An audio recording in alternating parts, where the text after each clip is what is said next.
we're going to a different economy, and we're going to be learning more about that as we go. But clearly, we're learning that things can be done from remote locations. We're learning that technology can replace people even more than we thought.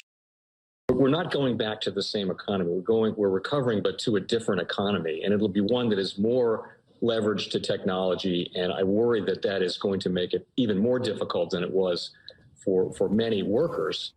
In Silicon Valley, and my friends who work in technology know that what we did to the manufacturing workers, we are now going to do to the retail workers, the call center workers, the fast food workers, the truck drivers, and then even bookkeepers, accountants, insurance agents, lawyers, and on through the economy.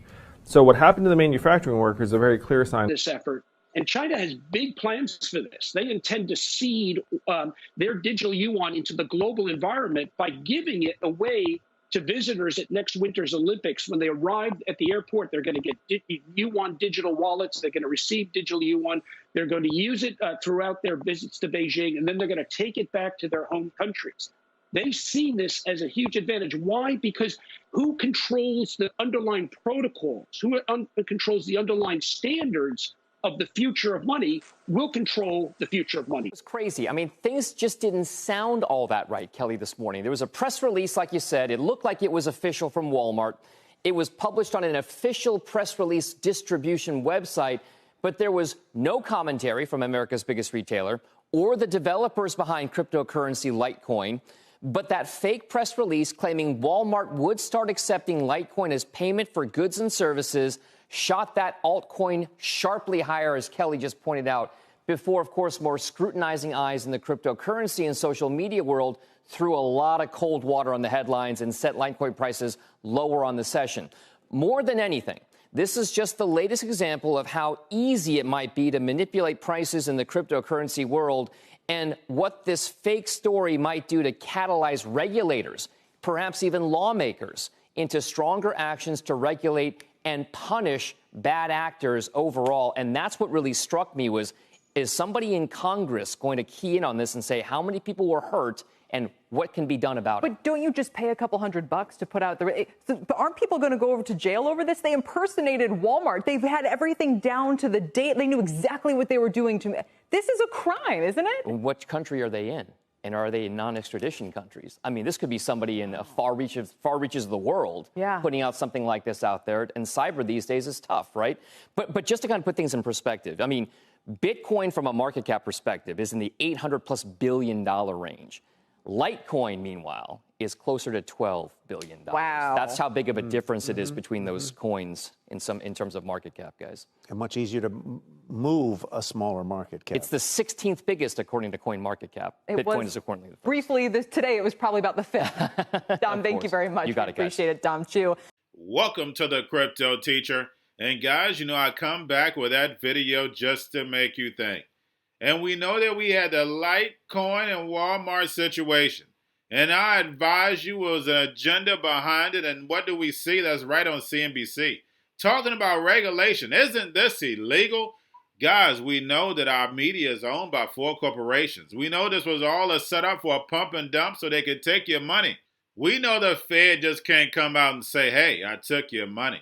They have to have a narrative. They have to have a distraction because we know when it comes to the New World Order, it's all planned out. You have a wonderful day. You know, I am bullish on crypto, but also DeFi, decentralized finance. You know, it's not just about Bitcoin anymore or Ethereum. I find Ethereum as a user, it's too slow. And so there's going to be other chains that are going to emerge. There's so much interest in what's going on in other DeFi sources just for lending and staking and getting interest. USDC. This conference that's happening tomorrow, the SALT conference in the next 2 days, is really about the future of decentralized finance and cryptocurrencies.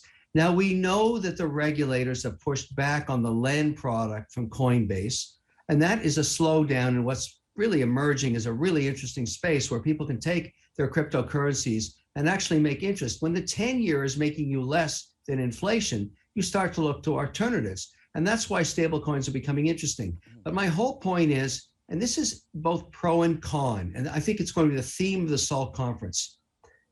We want the regulator to actually make some decisions about crypto, because none of us that are in financial services want to actually be cowboys about this. I don't want to get involved in crypto if the regulator says it's not okay. I can't afford to be offside.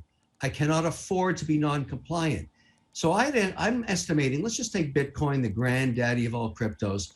If the regulator finally allowed financial services companies to call it an asset, put it into an ETF in the United States like they have in Canada and other countries, I figure there'd be another $1 trillion worth of buying into Bitcoin. And we don't have that yet, but that's the opportunity.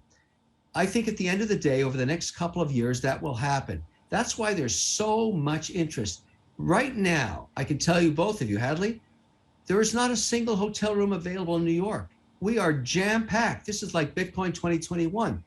All the institutions are coming to the conference to discuss this very topic. When and how will the regulator get on side, and when will we consider cryptocurrencies a institutional asset class? We don't know when, but it is definitely going to come. It's not going away. The most powerful person in the world is the storyteller. The storyteller sets the vision, values, and agenda of an entire generation to come. Steve Jobs. And guys, you know I truly believe in this. When you look at the New World Order, they're the storytellers. And that's the reason why I wrote my New World Order book. But guys, now it's time to change the current generation. And I wrote 3 kids' books. You know, I love the Trinity because I understand the power that's in it. So I have 3 books. We have an opportunity to change the generation, to educate, not just me, but I want to show you that I take action on a daily basis. And I want you to take action on a daily basis. Whether it's your job, whether it's in your community, we have an opportunity right now to educate the masses. I posted this on my Twitter account. Please share, but this is a short clip of the 3 books. There's going to be a clothing line and action figures. Please get these books for your kids, nephews, cousins, friends, so therefore we can start the re-education now. Because as we see, the 4th Industrial Revolution foundation is definitely here. Robots, algorithms, drones, taking humanity out the picture. We have to re-educate. But let's get into the video. Part 1. King Joshua and Grandma Tam save the village. Part 2. King Joshua and Grandma Tam save New York. Long COVID Stories 3. Part 3. King Joshua and Grandma Tam goes to China. It's mandatory to get part 1, part 2, and part 3 of this series. It's time to re-educate Generation Z.